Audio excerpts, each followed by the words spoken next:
De Knicks en Sint-Joseph samen. Hoe is dit de eerste keer dat ze samen spelen? Het is de eerste keer dat ze samen spelen, dus heel bijzonder. Hele grote bezetting, mijn god, het is een heel orkest. Echt groot. Nou, ze gaan voor je spelen. Another Day in Paradise. Het is een single van Phil Collins.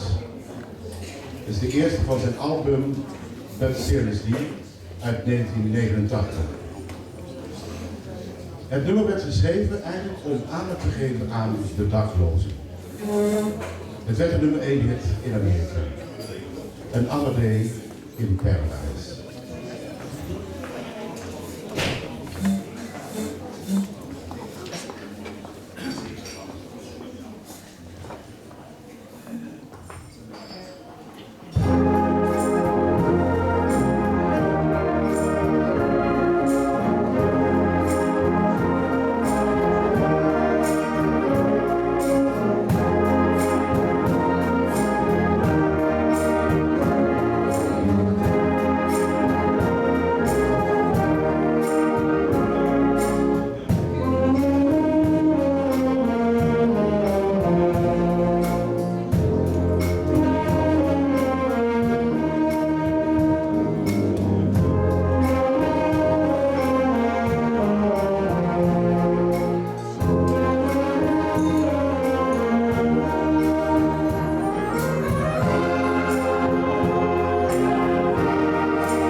Ja.